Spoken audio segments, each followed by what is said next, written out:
So with episode 48 of the Geekdom101 podcast, the original air date for this one was October 2nd, 2020. And on this edition, I was joined by MC HEADCASE, continuing our sort of hip-hop themed episode from the previous video, but it's a different rapper and a different subject.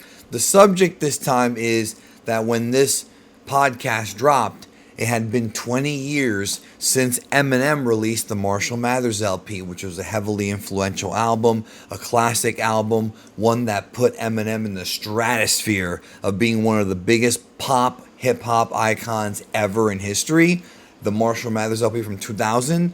And does the album still hold up? Is this album does it still have the magic it had back in 2000? Myself and HEADCASE discuss it, review it, and if you like Eminem, you like that era, if you're around my age group where you really remember that era really well and you have fond memories of it, you're going to love this episode. And it's not just me, I'm also joined by an actual rapper, an actual white rapper as he would say, and that would be HEADCASE, so I think you'll like it. And don't forget to check out his album, Lunatic Fringe, a self-portrait. It's available all over the internet. Most of it's on YouTube. I think all of it might be on YouTube. It's everywhere. Check it out, man. There's some great stories on that album. It's really a way, way better piece of music than anybody gives him credit for. I loved it. And so check it out. Lunatic Fringe. Type in MC HEADCASE, Lunatic Fringe, and you'll get it. Anyways, let's go ahead and get to the show.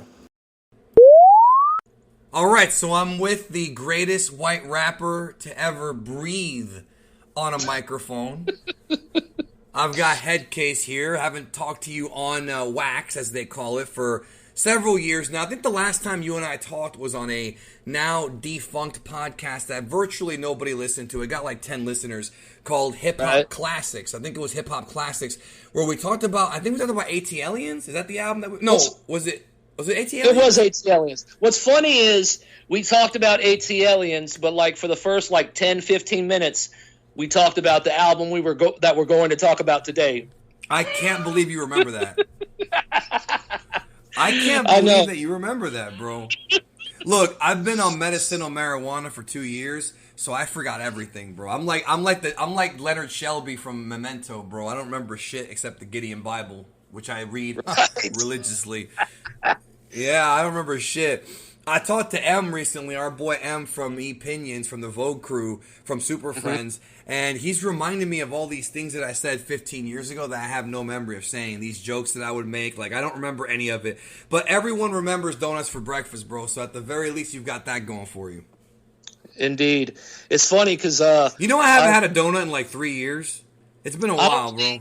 I don't really eat donuts anymore. Like, it's funny because I've written a song for my next album that references donuts for breakfast. That's great, bro. When's that coming out, bro? 2027? Hopefully that. I was hoping to have it done by the end of this year, but that was before coronavirus happened. Man. I'm hoping to have it done by next summer. I'm a couple songs into it, like recorded wise. I'm a couple songs into it. Do me a favor and plug right now for the people where they can find your work, you know, Lunatic Fringe and all that stuff you put out. Go ahead and give you have the floor right now to plug whatever you want to plug before we get into the Marshall Mathers album. All right. You can follow me on Twitter at MC HEADCASE. The letters MC HEADCASE. That's the same for my Instagram at MC HEADCASE. And my Bandcamp page. I have a website that redirects to my Bandcamp page. So you can, to buy my album, just go to mcheadcase.com. That'll redirect you straight to my Bandcamp page. You can buy it digitally, or you can buy the CD. I know CDs are on their way out, but, you know, I'm a stickler for someone who grew up in the era of CDs, so I will always at least press, you know, a few hundred copies. Bro, where's the vinyl of it, bro? Where's the vinyl of it? I'm too fucking broke to afford vinyl. Dude, I would love to own a vinyl version of that. I will say this, and I'm not just saying this because you're my friend and because you're on this show. Self-Portrait was a good album, bro. Like, honest to God, it was good. It was worth the wait. Like, you played guitar on the record. You had all these different kind of songs. I remember when somebody was playing Slice of Life on like a stream and they referred to you as the White Slick Rick, and I could sense from Florida, we're about 4 states apart, I could sense you lighting up when somebody said that, because for somebody to call you the White Slick Rick, that's kind of a huge compliment considering how much you adore Slick Rick. Yeah, Slick Rick is a huge influence on me, so I do take that as a compliment. It was huge, bro. And this guy didn't even know who you were. Like, it wasn't like he was one of us. He just listened to Slice of Life and was like, this guy sounds like the White Slick Rick. And then that was like the biggest complimentary thing, that you could receive. But Lunatic Fringe is filled with stuff like that. It's got tons of stories on there. So, yes, sir. I'm looking forward to the next one being like that too. So, Marshall Mathers LP, brother, let's go back 20 years. So, I was in high school. You're not that much younger than me. Were you in middle school, I'm guessing?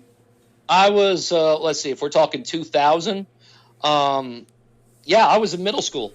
So I heard this album on tape first because one of my friends had the CD and he copied it to a tape. That's right, folks, tape, like the little Walkman tapes. And the thing is, this whole podcast is going to be about whether or not this album still holds up. So for a long time, I personally felt like Marshall Mathers LP was a 5-star album. I thought it was it was Eminem's best record. But then as time went by, even though not every song is 5 stars, but then as time went by, I started to notice that it, for a while, it wasn't, like, to me, like, it started losing its luster a little bit over time. But, because I feel like you had always said that the Eminem Show was your favorite record from that era. And now I agree. I think the Eminem Show is his best album from that era. I still believe that. The Eminem Show, to me, that was his best in terms of writing, songwriting, right? Rhyme schemes.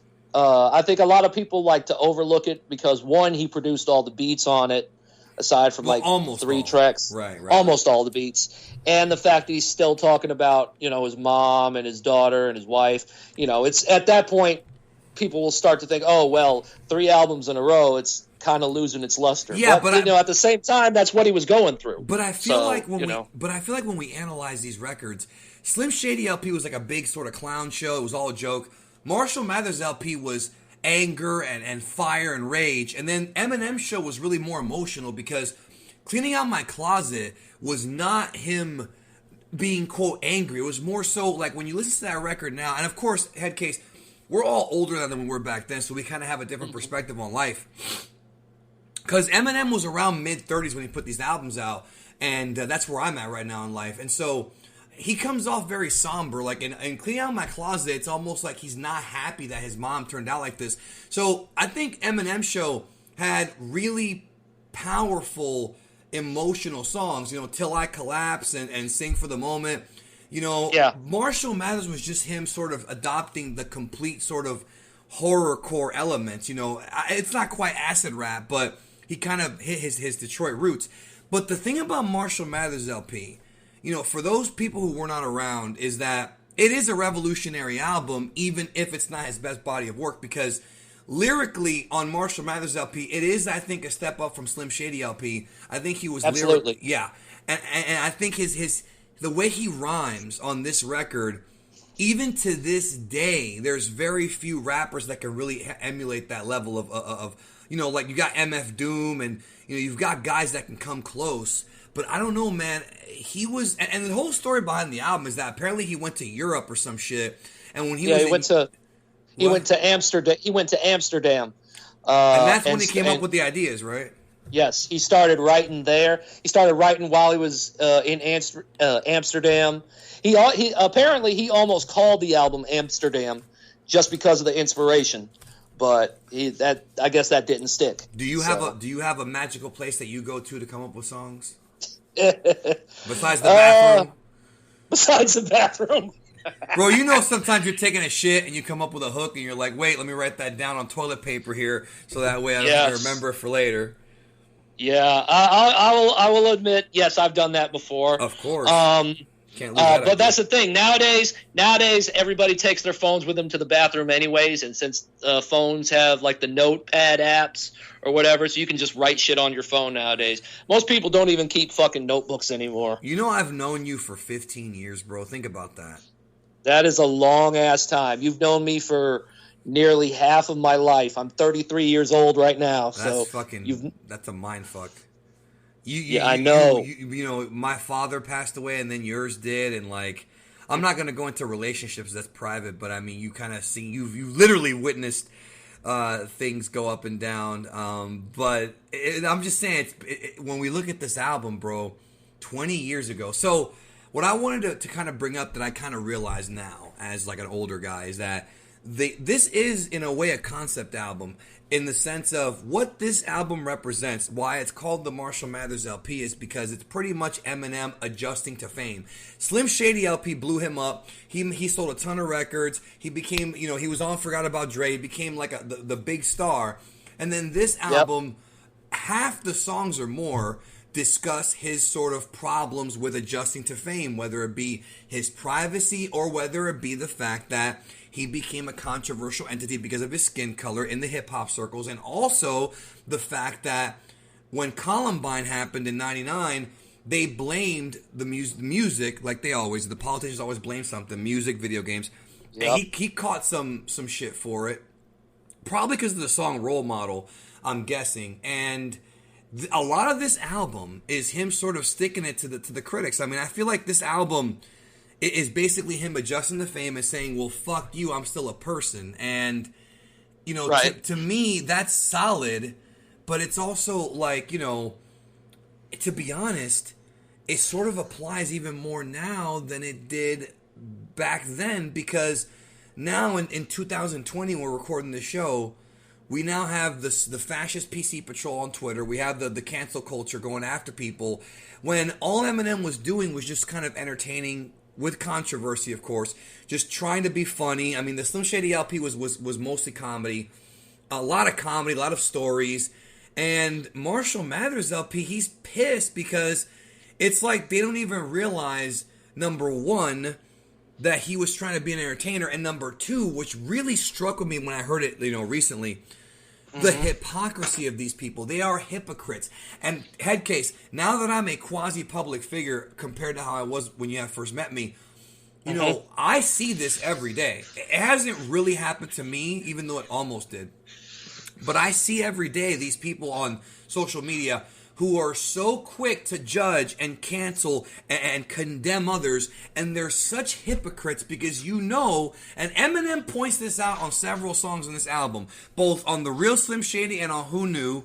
He talks about how these jokes that he made are the same jokes that people make behind the scenes, but we have to play this fake image and say that we don't make those kind of jokes when he knew, no, we do, and so the record just constantly sort of, you know, it resonates with me, HEADCASE, now that I am who I am. And I'm not as big as Eminem. I am in no way comparing myself to him. But now that I have a following, I see these things. I witness them happening to my friends, to other creators, and it almost happened to me. Oh, yeah. It's very much cancel culture. I kind of have a love-hate relationship with it, because as much as I understand why they want to cancel people for certain things, completely canceling someone does not give them really room to grow. Like, I mean, I'll put it like this. Like, if you're accused of something really heinous, like fucking, you know, rape or child molestation. Well, that's a crime. You should be prosecuted for that, bro, if it's a crime. Oh, absolutely. Abso-fucking-lutely. You know, but canceling someone because, I don't fucking know, because a white person wore dreadlocks and they didn't know that's black culture or something. That's, you know, that's ignorance or something. That's more ignorance than malicious intent, you know. It's also judgmental because it's so like when it comes to cancel culture, like what Eminem was talking about on the Marshall Mathers LP was a lot of the fact that they sit there and they judge music and they blame music. And, you know, he talks about how, well, really, it's not us, it's the parents. And he talks about that on The Way I Am when he discusses the Columbine thing. And he talks about how, it's the, and Who Knew. Both those songs. See, the thing about this record. What was the line? What was the line? How much damage? Get aware, wake up. Yeah, get aware, wake up. Get a sense of humor. Quit trying to censor music. This is for your kids' amusement. But don't blame me when little Eric jumps off of the terrace. You should have been watching him. Apparently, you ain't parents. Right. And then when he says, how much damage can you do with a pen? Which is him. And then he's comparing like his music to Schwarzenegger movies. And he's basically saying that what he's trying to tell the world. In many ways, bro, what he was saying on this record, it's not the most consistent album of his catalog, but it is one of his most brilliant pieces of work, because what he's basically telling us is the entire world, the way the world is influentially negative towards kids, and it's up to the parents to teach them right from wrong. And he's right, because they quickly blame music and video games, but it could be music, video games, TV shows, movies, or even their own friends that pressure kids into behaving this way. But also, there's a mental illness factor. And I feel like nowadays, compared to 2000, like 2020 and 2000, I think now the world is way more aware of mental illness.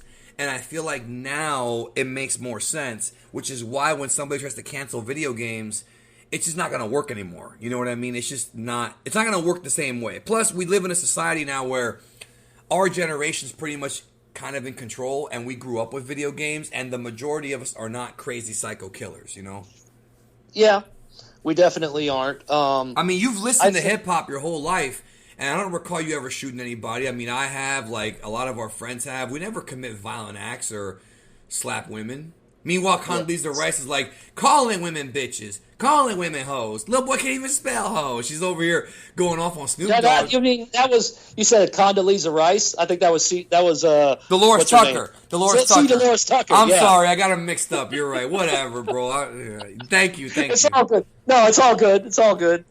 So the album starts with Kill You, which I think Kill You, what I love about this album is he's so sarcastic on the entire album.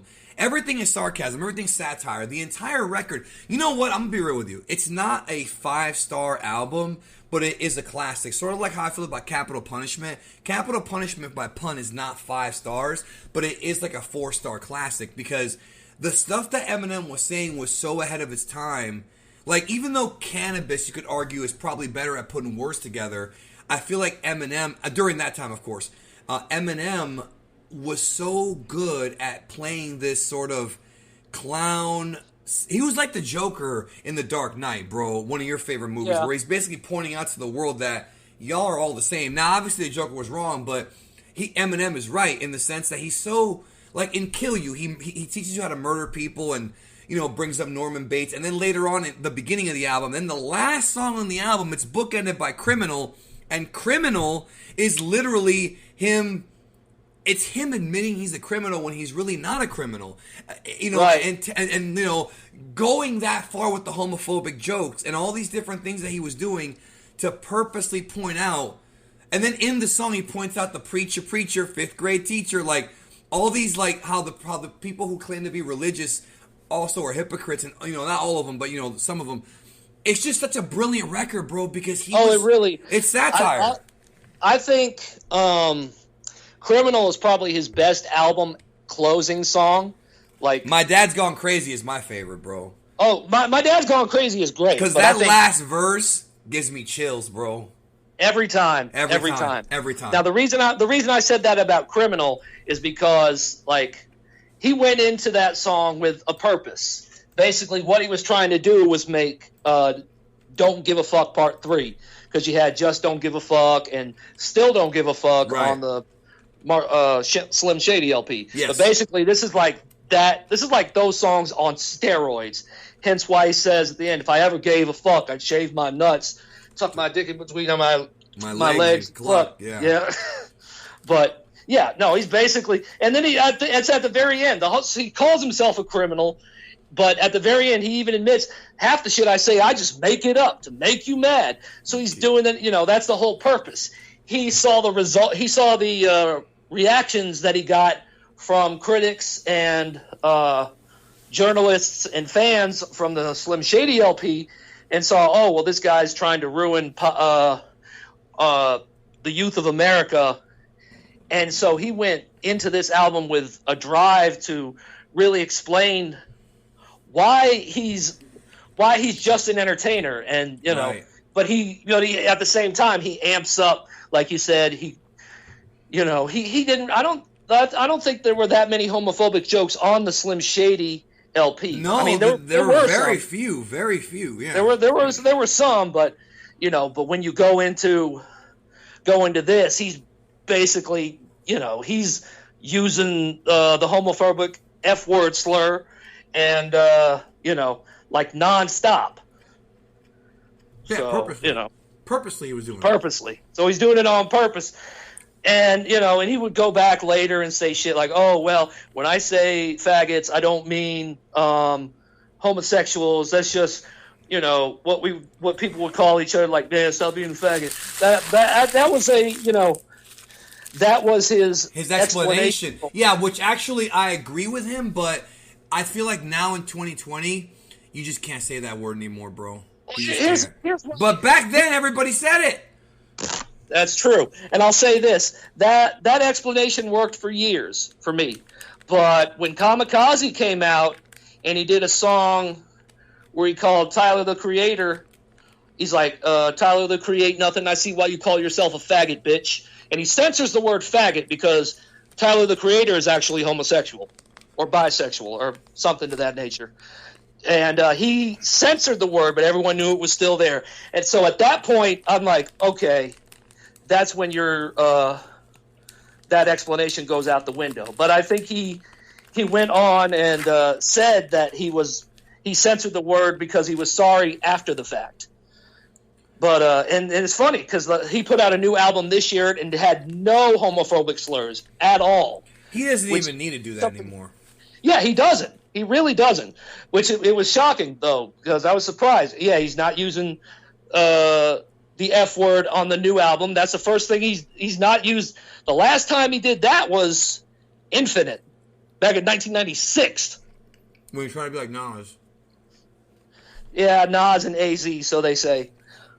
Mm-hmm. But I think what makes this album stand out so much, what I'm going to do is I'm going to compare it to Kamikaze, which came out in 2018.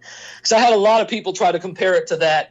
And it's like, oh, well, this is Eminem trying to get back at his critics. I'm like, what makes it different is when he was trying to get back at his critics on Marshall Mathers LP, he had a righteous anger. He had a reason to do it. People were trying to call him like they were ruining the youth of America, influencing the kids, to grow up to be bad people or whatever. And he took offense to that. Whereas Kamikaze, he was just more pissed off at everyone saying, hey, your last album sucked. Yeah, he was more mad at the critics for criticizing him. But here it was more so he was mad at him being labeled as being this, like you said, this bad influence, Exactly. Yeah, but now, with that being said, what I find interesting about the Marshall Mathers LP, his rhyme schemes are crazy. I mean, just songs like Kill You, and his verse on Remember Me, just really tremendous rhyming. I mean, his skills are up. The Bass Brothers and Dre produced a lot of the record. The beats are all pretty good. Now, but as far as like topics go, you've got Who Knew, you've got The Way I Am, and then you've got like, some parts here and there of like Criminal and Kill You that talk about, the critics. And then you've got songs where I feel like a part of this album, and this is my opinion, I think a part of this record he was trying to really produce a more horrorcore-esque Detroit style sound. Because definitely. Specifically, Remember Me, Kim, and Amityville. Those three songs are straight up like Detroit underground songs, Oh, yeah. Remember Me is especially a favorite of mine because it's got that weird-ass combo of RBX and Sticky Fingers, which we'll probably never see again. Oh, yeah. No, what's funny about that is RBX just throws in like this, I don't want to say half-assed but it kind of is like 12-bar verse. Yeah, his voice is cool, but his rhymes are they're okay. Yeah, but then Sticky Fingers, if there's anybody who's the outside of his normal crew, I'm talking like D12, Royce, anybody like that. If there's anybody outside of his crew that has outshined him on a track, I think it's Sticky Fingers. On this song? Verse, yes, I think that verse. I think it's close, but I think Sticky Fingers really made an impression on me the first time I heard this, because I had not heard Onyx before this album, Right. or because I didn't get into hip hop. I got into hip hop very late. I was kind of dabbling into it at the time this album came out, but I wasn't really like a fan yet. It wasn't until like 2001 that I started. Right. You started to collect stuff and getting. Yeah. I Exactly. That. Well, that's a good year. 01, that whole era was good. But I feel like, and Violent J broke it down in that Beef 2 interview that you and I always laugh at, when he talked about how Detroit was never really about freestyles, and that even though there were some battle rapping tournaments there, Detroit had always been about sort of this edgy kind of counterculture, which is interesting because the timing of this record, I've talked a lot about this, the late 90s, early 2000s, see the ICP style where they were horrorcore and all that, like that sort of controversial style, it didn't really work for the early 90s with the exception of it being on an underground level, whereas when we got to the late 90s, we had the blow up of Jerry Springer, we had South Park, we had the Attitude Era, we had the infusion of anime. This is all the stuff that kind of molded us as people, which, by the way, it molded me as a person. I still have never killed anybody in my life. I've wanted to, but I've never actually done it. So the point is, I think that you're not human if you've not thought about murder at least once in your life, even if it's not serious. Right. Even if somebody gets you mad and you're like, oh, I want to kill that guy, but you probably would never really go through with it. Exactly. Right. But so Marshall Mathers LP came out right in the smack dab in the middle of that era. And the funny thing about the record too is, and I think this was a calculated move by Eminem. You have a song like Marshall Mathers and I'm Back, which while all this is going on and we have this sort of edgy, counterculture, Hulk Hogan's a heel, like, you see all these things going on that are like the reverse of what we knew, right? But on songs like that, he literally goes out of his way to make fun of pop music, because the other thing was that during this time it was the TRL era when you had the rise of boy bands and Britney Spears. So he goes out of his way to kind of separate himself from that, to distance himself from that. But Headcase, Violent J is right. He's fucking pop. This is a modern pop album. And if you don't believe me, listen to Bitch Please 2. Bitch Please 2 is the most unfitting song on this record. Yeah, it's a good song. It's fun to listen to. Bitch Please 2 belongs on a Chronic album or on a Snoop album. This does not belong on this record. It does not fit. Well, when you think about where the original Bitch Please was, that was on what, a Snoop Dogg album? Snoop Dogg, yeah, paid the cost to be the boss. So exactly. It's kind of a weird. I think Headcase. I think it was the studio making that call, bro. I think that was Dre or Jimmy Iovine or somebody from Interscope saying you got to put that song on there. It's possible. It's funny now that you say that. I want to go into a story. You know the story about Amityville, right?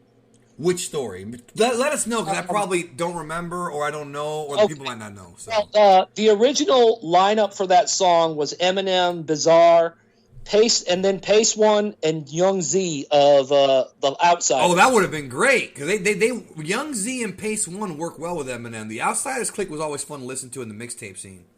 But apparently, Dre went to Eminem and said, "Hey, we got too many guests on the album. You'll have to take them off."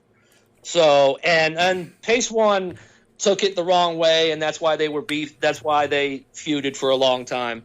I mean, I don't know if Eminem really paid attention to it, but if you look it up, Pace One has at least 2 or 3 diss tracks to Eminem. But I feel like that's such, like, I get what he's talking about, but those MCs, especially Young Z, they fit with this record better than fucking Dre, Snoop, and Exhibit and Nate Dogg. Like, look, I love those guys. I'm not in any way saying they're bad. West Coast hip hop, it's fun, but it does not fit on this record. If we're doing a concept album and we have Eminem lashing out against his fame and his critics, and then in the middle of the song you have a song, in the middle of the album you got a song called "Bitch Please" too. I mean, some would say that Drug Ballad is unfitting, but I somewhat disagree. No, Drug Ballad fits. I think Drug Ballad fits in perfectly. I think it does too. I think the beat is poppy, but I think it still fits. Well, it's the same. It's the same method of what he was doing with "Come On Everybody" from the Slim Shady LP. It has a pop beat. It has a dance feel. And it's supposed to be sarcastic. Yeah, on the first one, on "Come On Everybody's" like, this is my dance song. And then on Drug Ballad, he's like, this is my love song. Right, it's like a sequel to it. Yeah, but his rhyme schemes on that song, I love it. Back when Marky Mark, we used to mix in with the Bacardi Dark, and when it kicks in, and you probably fall. I love the fucking cadence on that first verse. Right. The fact that he's got the mid-bar rhyming and I enjoy that as well. It was a song that I would normally skip when I listened to it back in the day. Now let's talk about Kim's. Huh? I said I did the same. I honestly would skip it sometimes too, but I like it though. Yeah. Exactly. Yeah. Now, let's talk about Kim. So, Kim is an interesting song because in many ways it's more like a skit than a song, even though he does sing a hook and he does tell a story. It really is like the horrorcore version of a Slick Rick song. And so, the thing about Kim is, I think in many ways it is very ingenious. It's a very smart song. It's actually a prequel to 97 Bonnie and Clyde from his previous album. So, if you're familiar with the Slim Shady LP, you get rewarded on this record for having songs that are directly spin-offs of songs on that album, which I love. I love that he did that. And the skits too, the skits. But with Kim, is it really that enjoyable? And a lot of times I just don't feel like listening to it. Like, it's not a song you really want to play in the car when you're bopping. Like, it's not really that enjoyable, but it's weird. It is a brilliant song and a great concept, even though it's controversial. It's a great concept. But it's not really like a song that I enjoy all the time. Yeah, it's kind of uncomfortable to listen to nowadays. I mean, I think when we talked about this album before, I think I said it sounded too real. It sounded too legit, and I think you said you could tell. You said you could tell. Mm-hmm. You said you could tell that it was that it was more. It was just a song. Like it didn't sound like all that real to you. Well, I don't remember saying any of that, bro. But medicine. Well, I mean, I'm paraphrasing here. This is like. Oh, I know. You're probably right. I just don't remember. Remember, I told you I don't remember shit. So. Yeah, I hear you. But I think this song. Yeah, I went when I was listening to the album in preparation for this. I went back and I listened to that song, and I'm just like, yeah, this is kind of uncomfortable to listen to nowadays. It's over the top. Yeah. And what makes me laugh is the story of how he played this song for Kim. Right, she looked at him and said, "You're fucking crazy." Crazy, and he's like, "This is a proof of how I love you. If I could talk about you like this," I'm like, Jesus Christ. Well, you know what? In a weird way, it is kind of endearing that he made a whole song about her. Even though in some ways, bro. Okay, yeah, you think that's uncomfortable. I think 97 Bonnie and Clyde is actually worse because even though 97 Bonnie and Clyde comes off like more of a song, he's literally talking to his baby daughter. He's got baby sound effects in the background of her giggling, and he's like, "Oh, mommy's got a boo-boo on her neck." Like he's literally hiding the body of his dead wife like that. It's a bit more disturbing. The implications are but it's brilliant. But it's brilliant because we were not hearing this type of shit on the mainstream, dude. Like, no rapper was doing this, bro, during this time. Nobody, not DMX. Pac didn't do it. Like, the closest that Pac and Biggie came to shit like this, we're talking about, like, the big pop rappers. Like, the closest they came was, like, Me and My Girlfriend and, like, some of the 7 Day Theory Machiavelli stuff. But even that wasn't as dark as this, where he's murdering his wife, and he's got his daughter, his baby daughter, who has no idea what's going on. And it's just fucked up, but it really is. And but what's it's funny brilliant, is, though. It's like, who was doing that type of shit back then? Maybe only the underground guys, the horrorcore guys. what's funny is the whole, like, when Eminem did the song, when he recorded the song originally, like back in 1997, Right. he said, so he lied to Kim. He's like, I'm taking to Haley to Chuck E. Cheese or some shit. And instead he took her to the studio and put her talking on that song. I'm like, So those were real baby sounds of her. That wasn't yeah, just that like, was actually Haley. That's I actually didn't Haley. know that. I did not know that. You know, Haley's like in her 20s now and shit, right? Like, Yeah, I'm very curious how she reconciles her dad as a person with his legacy and his music. well, we know I'll give she's definitely doing well financially. We know that at least. Yeah, absolutely. And I'll give it to her. She's been able to keep her life fairly private. You know, I mean, Right. you'll see pictures of her online because people like stalk her Instagram or whatever, and like will fucking post her pictures on like news sites or gossip sites or some other bullshit. But yeah, she's I guess she's been through a lot. You know, you got to think about her mom slitting her wrists in front of her, and then her dad almost overdosing on pills and shit. You know. Right. Right. Now, so after Kim, we have Under the Influence. Another song that oftentimes gets skipped over because, like, there's a couple good verses on here, but this is just a showcase for D12. That's all this is. Yeah, it's the only point. There's points to it. One is to be a showcase for D12, Yep. and two, to have a respite between Kim and Criminal. You can't go from Criminal and can't go from Kim and the over the top horrorcore murdering your wife, screaming shit, and then go straight into, you know. Actually, Criminal. I think I somewhat disagree with you. I actually feel like if you have Kim then Criminal, I actually think it fits better. Because in Kim, the whole song is about him killing his wife, which is a crime. And if you follow it right after with Criminal, right, I feel like it actually does sound better because it's like he's sort of making fun of not only the entire record, but the previous song. So when you think about it like that, for me, I mean, we don't have to agree on this, but I think it actually does feel better if you do it that way. It's almost like, okay, I just killed my wife, but the whole time I was fucking with you. You know, which he does anyways, but I think that could work. The thing about Under the Influence, bro, and this is the truth, and this is the big kind of elephant in the room that a lot of rappers don't ever want to discuss, but it's true. When you have a rapper who's a star and he brings along his crew, very, very, very often the crew cannot match up with the guy's charisma or skills.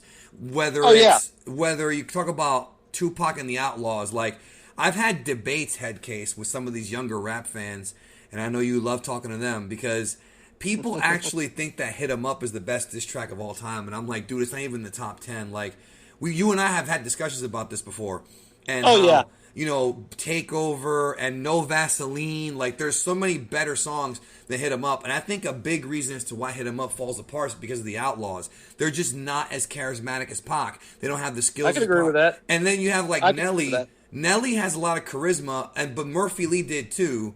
But none of them were really, like, you know, like stars except for, like, those two. But then here with D12, you know, I don't think any of those guys, like Bizarre always tried to be the controversial guy, and he's just not fun to listen to very often. But these guys, you know, the truth is, when you listen to like Devil's Night, the songs that don't have Eminem on them kind of fall apart. And the only guy I think who was able to carry his own in that group was Proof. That's the only one. I think it's that's what I was going to say. I was going to say if you look at the tiers of lyricists, the tier of lyricists in D12, you had Eminem and Proof at the top. Yep. You had then Swifty, yep. Denon, and you know, and then Bizarre at the bottom. And at the very end, you got Bizarre. I mean, you have like Bizarre is one of the worst rappers of all time. Yep. And it's all a gimmick. It's all a gimmick. Yeah, it's all a gimmick. He does it on purpose. But still, he's not fun to listen to. Have you ever tried to listen to his solo albums? I think you and I talked about a long time ago about Attack of the Weirdos.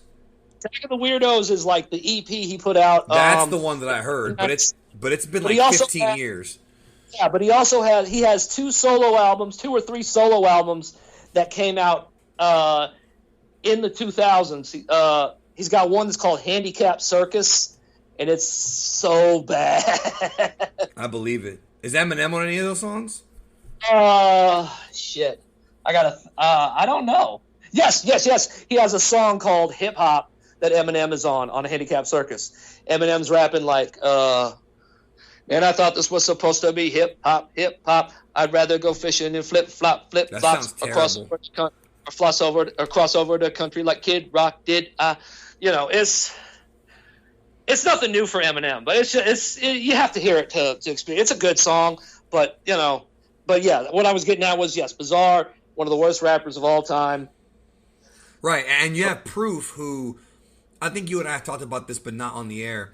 Proof, he passed away. He died a few years ago, but there's a guy who was on the cusp of being, I would say, I don't think he was ever going to be Eminem level famous, but he had enough talent to where I could see him kind of being a guy who was quasi-mainstream. He would have a couple of singles, maybe like Obi Trice level. Maybe he could host some of those like rap shows. Yeah, he did have charisma. So I think Proof was like the more lyrical of the D12 guys. So when you listen to D12 World, I mean, not D12 World, I'm sorry, Devil's Night, which is not, we're not talking about that on this show, but it came out after this, so I mean, it's still relevant. Because the Marshall Mathers version, the Eminem on this album is the same one on that album. So that album's kind of like a spin-off of this album. Very similar, too. A lot of stuff about critics, and very similar. But more horrorcore, more Detroit. But I feel like if you listen to that album, Proof and Eminem carry that album. I mean, Swiftie has a couple of verses here and there that I like. Bizarre has like one. And Con Artist and Conniva, I mean, Royce the 5'9" kind of roasted them when he said you can't tell them apart. Yeah. I agree with him on that. And I will tell you this album, Marshall Mathers would have benefited from Royce, even though I do think that by this time, the beef had not really started between Eminem and Royce, but I think it was, because Rock City came out right around this time, right? Yeah, Rock City was supposed to come out in like 2000 or 2001. And, there were bootlegs, and it ended up not coming out until like 2002. Yeah, there were problems with Royce. I think, wasn't there an issue where like Royce had a problem with one of Eminem's managers at Interscope, and that's why he wasn't on this record? Something like that. Because Royce would have been perfect for this album. I think when I think Royce was trying to do his own thing, but when Rock City was done, Tommy Boy was disappointed in it because of the lack of involvement from Eminem and from Dre, Right. So they were expecting more of that. What the problem was, Keno, who is Royce the 5'9"'s manager. Yeah, like his best friend. I remember that story. Yeah, he was quoted in a magazine as saying, "I've seen Eminem sit Dre down in the studio like a pupil and teach him shit." And Dre was really pissed off at that, and that's why he all the ghost written songs he did for fucking Chronic 2001, none of them made the album except for The Message. Right, and the thing is though about that is that whole thing about I've seen Eminem sit Dre down. I 100% believe that. 100%. Oh, absolutely. 100%. Absolutely. Dre, as seasoned of a veteran as he was, Eminem had his own, knew where he was coming from too. So I wouldn't be surprised if he was able to teach Dre some things in the studio. I mean, the truth is, and we've talked about this off air, the thing about Dr. Dre, I think his most important contribution to music, I feel, is that he was able to create this really awesome West Coast sound in the 90s, and that he was able to produce not just beats, but make albums, like make hip-hop albums, hip-hop records sound more commercial, more poppy. Like, he was able to kind of hit that radio sound, and I think that's where he's brilliant. I think he's brilliant at crafting albums and helping artists put together a great selection of songs. But I think he's good at that, and I think he's good at sort of the corporate side of things. But as a producer, we've talked about how he has ghost producers now, which makes me lose respect for him, even though he did make some great songs in the past. And the thing about he never writes any rhymes. I'm gonna say he never writes any rhymes. Well, yeah, but we've talked about this. Yeah, it's obvious that Dre does not write rhymes. Like, that's pretty obvious. It's the same thing with Puff. It's pretty. When you listen to a Dre verse, you can tell who wrote it by the way he raps and the way he it really gets exposed on Chronic 2001 when you hear Forgot About Dre, which was written by fucking Eminem, because Dre is spitting rhyme schemes that he's never spat in his entire life. And then when you hear the next episode, the very next song, it's like written by fucking, you know, Snoop and fucking, what's his guy's name? What's the name of that? Hitman, who wrote a bunch of songs on there. Yeah. Like, it's just silly. Like the guy, it's obvious that he doesn't write his own rhymes. And then, of course, I've talked about Still D.R.E., which is written by Jay-Z. Jay-Z. Yep. So much Jay-Z braggadocious style on there, which I love. It's just, you can tell. And it's like, this is not disrespectful towards Dre, but it's like, the guy's not a rapper, bro. He has to be a rapper because he has a name, but he's not a rapper, which is why he fills his albums with guest appearances. He's one to talk. Oh, we have too many guest appearances. Brother, the entire Chronic album, the first one and the second one. Actually, yeah, now that you say that actually, yeah, that's some bullshit when you really think about it. It is bullshit, bro. See, the thing about Dre that I think is smart, and this is something that he's really good at, and that's marketing. With the Chronic album, and this is all stuff that I kind of picked up on HEADCASE being an older guy. Now that I'm like a YouTuber, I understand marketing more. The Chronic album had Dr. Dre's name on it, but it was not a Dr. Dre album. The Chronic album was literally supposed to be the introduction of Death Row Records into the mainstream media, the mainstream pop world. So you've got so a lot of people, the first time they ever heard Snoop, Corrupt, Nate Dogg, RBX, Lady of Rage was on that record. And the same thing goes for Crying 2001. He used that record to get guys over, like he worked with Snoop and M who were already there, but he also got guys over like a Hitman who's all over that record. What's his name? Devin the Dude. Like, basically the Crying 2001 was Dre kind of saying, okay, this is my new label, this is my new style, here we go. I think that album has some of the best beats ever in any record, but content-wise, it's really shallow, bro. Oh, yeah. Well, I mean, content, you're absolutely right. Content-wise, it's no different from a regular West Coast rap album, but the beats really carry it and carry those songs. And you could say the same thing, like with what you said about being an introduction to his label or whatever. You could say the same thing about the Compton soundtrack, because you had a whole bunch of new faces on there too. You know, Kendrick Lamar was already with Aftermath at that point for a few years, but you also had, I think there was this dude named Justice who's never come back out. He was like this white, white version of Drake, and it did not work. I wonder why. But, he had a lot of other new faces on that album, even though, you know, and of course Detox. We make the jokes about Detox not coming out, but if you know what Dre's going through with his wife right now and the divorce, I wouldn't be surprised if Dre puts out some new music to make up for the money he's about to lose. Man, that's always a tragedy. And you know what's crazy is about that. Do you remember how, like, when we were really into, like, I mean, you're kind of still in the game, but I'm not. But I vividly remember, like, in the mid to late 2000s, how there was all these crazy rumors coming out. Like, you remember how it was almost like a monthly thing. We'd hear an interview with like a Rakim or Busta Rhymes or one of these guys who would always say, oh, Detox is almost done. Then we started hearing those crazy stories about how, oh, Dre's got... Remember how that story about how he had 200 songs done and he had to pick like the best... I remember reading that and I was like, wait a minute, what? Like, he had like the rumor. I don't know if... This is probably all bullshit. But the rumors that he had like 200 fucking songs that were done, finished, produced, you know, mastered, and he had to pick which ones. And you're telling me that it's been 15 years and none of those songs have leaked? Get the fuck out of here, bro. It's like when True Life talked about all those songs. I got 4 songs with Jay-Z. Where are those songs at, bro? Like, I've only heard like 2. Like, well, here's the thing. I believe that Dre has recorded like thousands of songs for Detox. Yes, I absolutely think so? do. I think it's only been like maybe 50. I don't think it's like... Why do you think thousands? Well, I mean, I don't know. Dre has a... I don't know. Dre does... apparently, Dre spends a lot of time in the studio doing shit, and you'll hear shit like leak out, or there'll be songs that have never come out but have been like fucking... like a theme song for a fucking... like an HBO fight, but the full version of the song never comes out.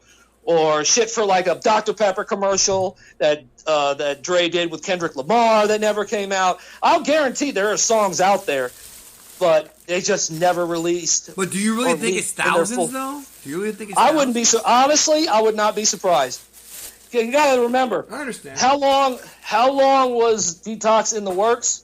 You got to, like, 20 we'll say years, like 2003. 2003 up until whenever the fuck. Until never, he said bro. There's no more Detox or whatever. Yeah, over 10 years, 15 years. I guarantee there was a lot of fucking songs. Is this going to be like a Chinese democracy situation, bro? Where when it finally comes out, nobody will care. No one's going to give a shit. No one's going to care, bro. I don't think Detox. Well, that's the thing. He said Detox is not coming out or whatever, and then he put out the Compton soundtrack. But I don't think he has plans on putting out Detox. You know, Dre is very much a perfectionist. So there's a reason why when the shit with Jay-Z, the Under Pressure joint, that came out, got a lukewarm reception. He's like, oh, let me go back to the drawing board. And then they dropped Kush with Snoop Dogg and Akon. Oh, God. Remember, we kept making fun of Kush. He's like 45 years old, pretending like he's fucking 20. And then I Need a Doctor came out. And I Need a Doctor was written by Eminem, and he was also on the song. I Need a Doctor, I thought was going to... I love that song, and I thought it was going to be the actual, like, okay, if Detox is like this, it could be great, and then we never got Detox. That's what I was thinking. I had thought when that song came out, and when Kush came out, I'm like, okay, we're finally going to see Detox. Nope. And it never happened. Nope. I mean, I believe you. I know he's got songs. It's just that I don't know about thousands, but I know he's definitely... Unless you're talking about, like, unfinished songs. Like, he might have 1,000 unfinished songs. That's what I would think, too. Like, yeah, that's what I mean. Not just talking about like 1,000 finished songs. He probably has shit that never made it past the studio. You know. Yeah, like he's got like verses on a hard drive somewhere, like randomly, like lying around. Yeah. Okay, so when it comes to the Marshall Mathers LP, the Real Slim Shady. Now that was the hit single. That was actually the last song he wrote because the album was originally not even going to have this song on it, but I guess they wanted him to do a song that sounded like My Name Is. And the Real Slim Shady sounds like My Name Is. Huh? The story was the original lead single was supposed to be either I'm Back or Who Knew, depending on I've heard a couple people, like different sources say that. But the label didn't want to release the album because, well, there's not something we can market towards kids. So we went back and did The Way I Am. So that was going to be the first single. But that's super angry. Yeah, it's like Jimmy Iovine said, oh, we need something a little bit lighter. Not like more childish, just lighter. So we went back and did fucking The Real Slim Shady, which, like you said, is a sequel to, like, basically My Name Is. Yeah, and with the song, it was again similar to I'm Back, where it was, and Marshall Mathers is a satire on stories of popular culture.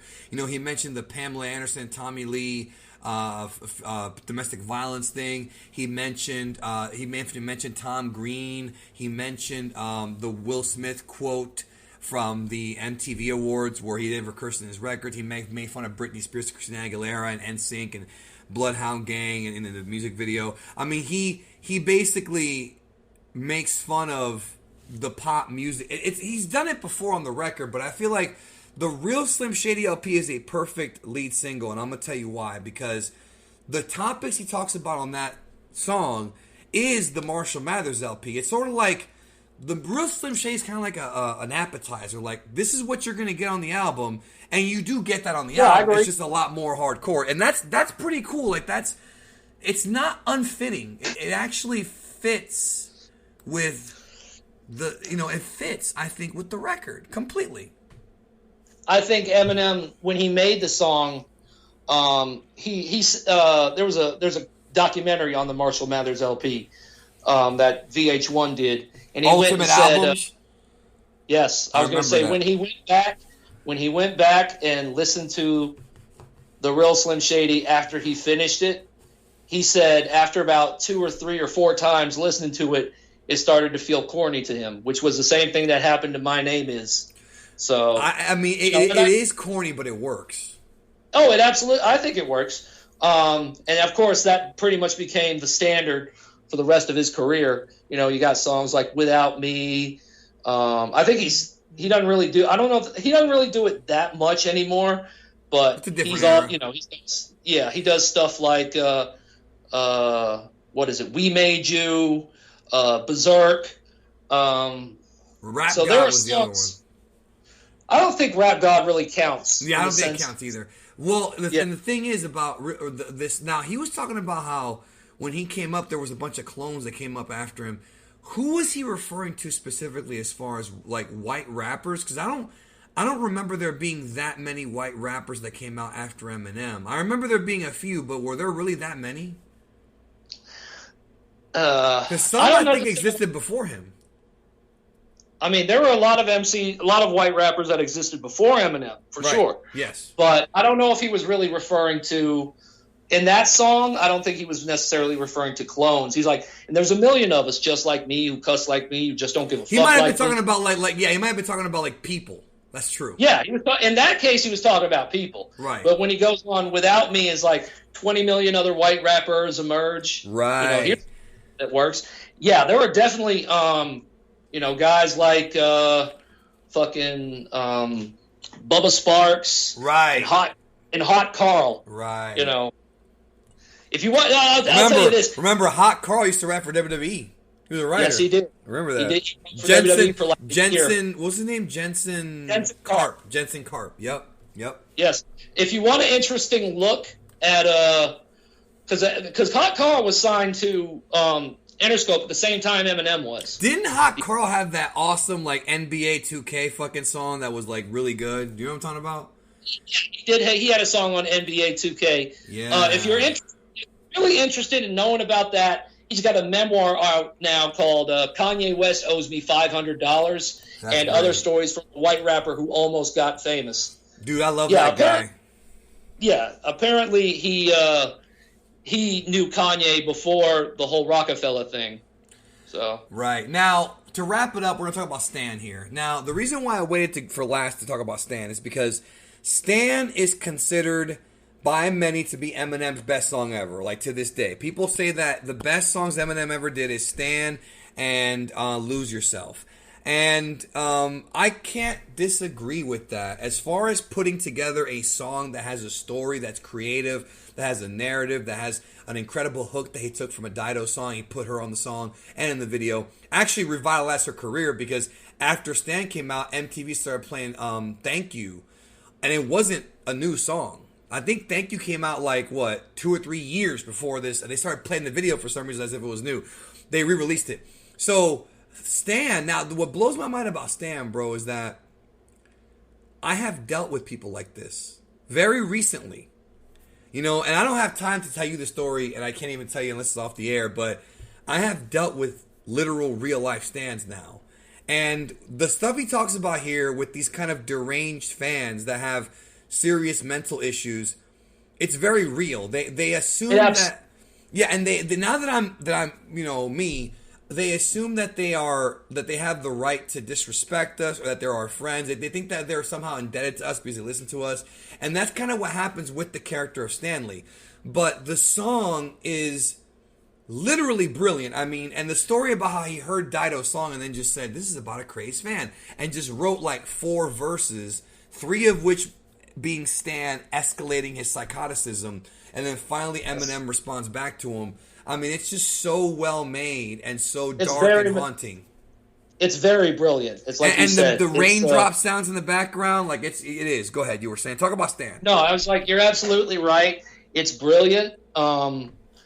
I think the thing was, it was actually the 45 King who made the beat and sampled the song, and he sent it to Eminem, and that's when he had when he heard the chorus. The Dido, yeah. I was like, okay, this is about a crazed fan, and that's when he went with the concept. I was telling a friend of mine this yesterday when we were listening to the Marshall Mathers LP. I love the fucking drums on this shit. It's so fucking hardcore, classic boom bap shit. It is, but it's also you're right. It's classic boom bap, but it doesn't even. This song is so good that it doesn't even sound like a hip hop record. It doesn't. It sounds like a record that you would hear like Bob Dylan, one of your favorites. Like it's one of those kind of records. You know what I mean? Like it sounds like real music. And to this day, I'm not even sure if this guy's been able to top this song as far as like a storytelling track. He's got a few. Don't get me wrong, but this. Yeah. If you had to put a gun to my head to ask me what's Eminem's best song or I'm gonna blow your brains out, the answer is Stan. That's just how it is. That's how I think he cemented his legacy with this song. No matter what he does for the rest of his career, whether his music sucks or what, he'll always have Stan. That's the reason why he said on the fucking the Revival album, on the song Walk on Water, at the very end, he's like, "You and me are not alike, bitch. I wrote Stan." Yeah, that's how the song ends. No, but it's interesting too, because he talks about these maniac, like overly obsessed, entitled fans, and it's applicable to pretty much. It's applicable to everybody, man. Like in other words, it's not just rappers that deal with this. You know what I mean? Oh yeah, this is something that is very, you don't even have to put it in like, well, a rapper or a famous standpoint. You could have like stalkers or overly attached friends that give you those weird vibes. So this song is relatable, even if you aren't famous or a rapper or a content creator or a YouTuber or anything like that. You know what I mean? Right. And again, I am in no way comparing my level of fame to Eminem, but I'm saying, and in no way, because I'm nobody. But I have a following now, and I see this type of shit not just happen to me, but to other people who are my peers. Especially women. Women deal with it worse. I would love it if somebody made like a female version of this song about like crazy, like sex obsessed dudes that send dick pics without asking. Like, those are the worst, man. That actually might be an interesting idea for concept. Yeah, but you're not a woman, so you can't do it, bro. Unless you do like a girl's voice, then you make it even more brilliant, bro. But then you'll get canceled. So, before we wrap this up, what do you think? Since we're talking about Stan, let's fast forward a few years, like many years down the line to 2013. What do you think of Bad Guy for the Marshall Mathers LP 2? I only heard that once. I only heard it once, and I have no memory of it. No memory of it. That was the sequel to Stan. I have no memory of that song, bro. Oh, you got to go back and listen to it because it's a very interesting concept. Like the first two verses, you're thinking Eminem's just rapping about a girl who's ghosting him or whatever. And then when you get to the third verse and he's like, he breaks into the person's house. He's like, you could have your Broncos hat back because they suck. It's just me, you, and the music now, Slim. And then it's like, wait, what? And he starts making the references to Stan. And it's just it's basically Stan's brother, the hardcore fan that was his brother, yeah, coming back to kill Eminem as revenge for what happened to Stan. See, that sounds like a good. I'll probably bump that sometime later today. One more thing before we go: the kids. All right, the kids, which for those who don't know, the Kids is a song that was on the special edition of the Marshall Mathers LP. I think the UK version had it. I've got it on my version. It's basically like a South Park parody. It kind of belongs on Slim Shady LP more than this record. It's actually, I guess he made it for the album. If you look, it actually replaces Kim on the edited version of the album. Yes, on the edited version. Yes. And I like it, but I don't love it. I mean, it's a funny song for what it is, him doing the Mr. Mackey. Drugs are bad. Drugs are bad, yeah. You ask your dad. And if you don't believe him, ask your mom. She'll tell you how she does them all the time. It's funny, but it's not, it kind of sticks out like a sore thumb. I wouldn't necessarily include it on the album, it probably belongs on like a special edition.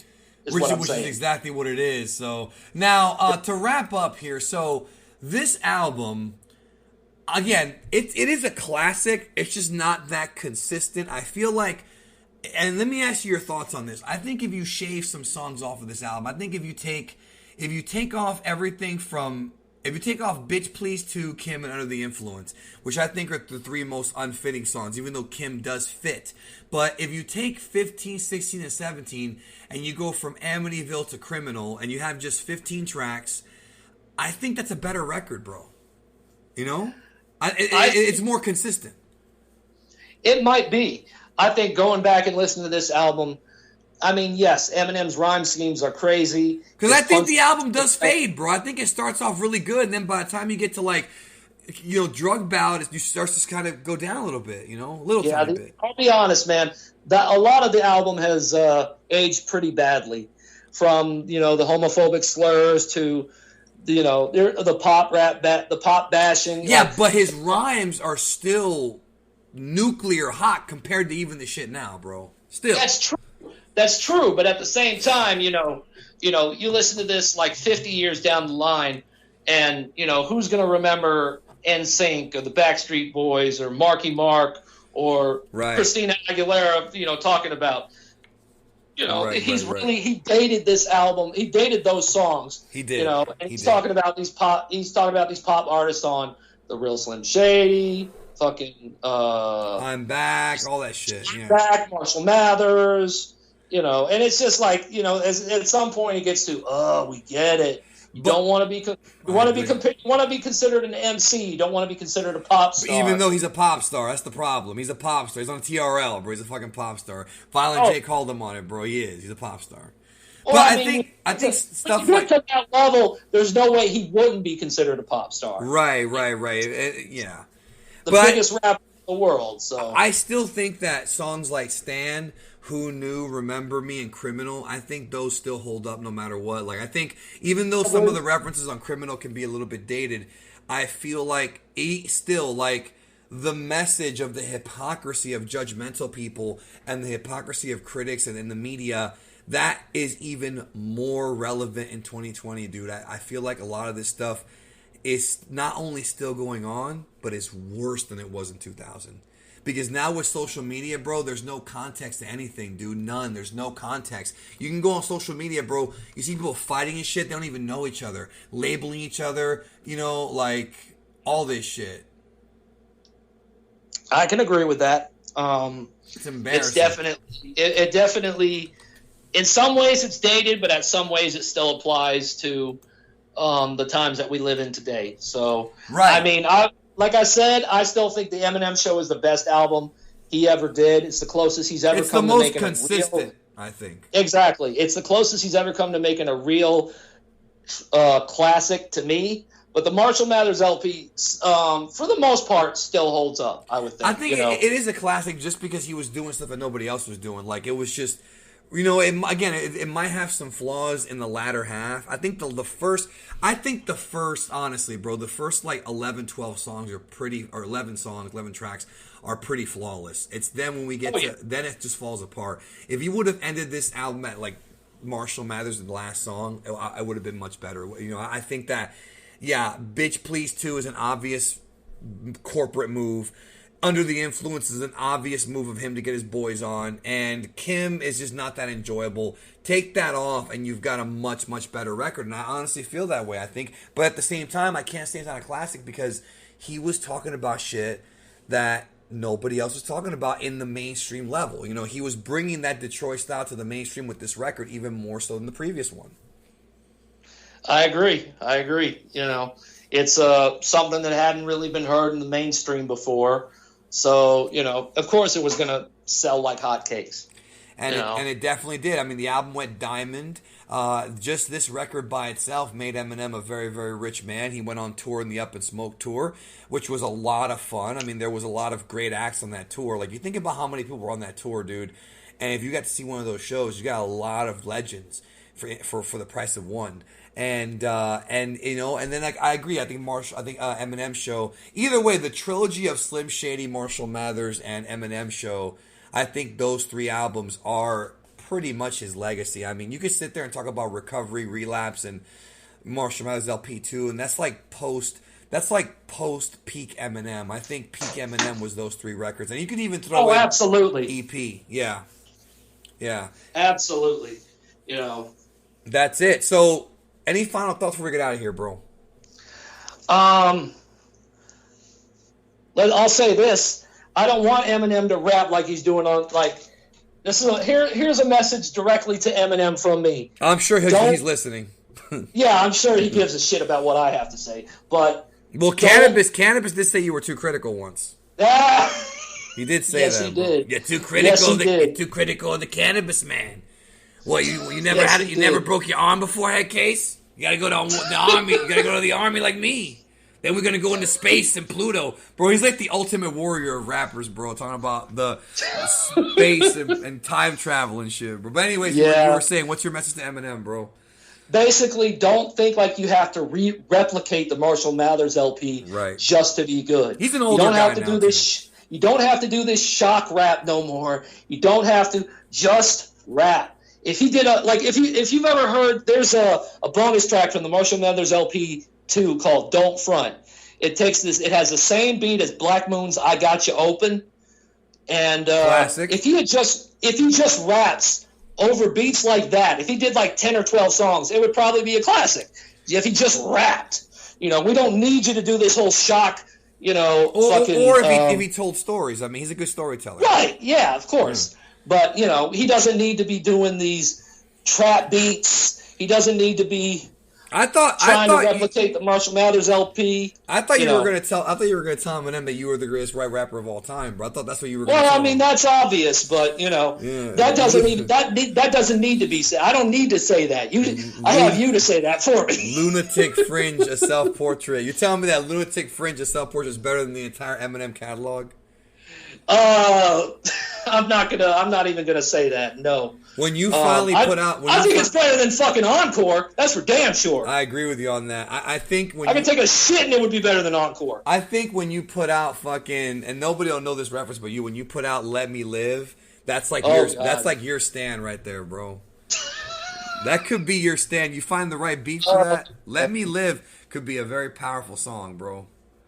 Possibly. Nobody knows what that's about. It's just something you and I know. So yeah. All right. Well, with that being said, thanks for listening to the Geekdom101 podcast, and thank you, HEADCASE, for being here. Of course. Thank you for having me on here, and I can't wait for the next time. We'll talk to you then.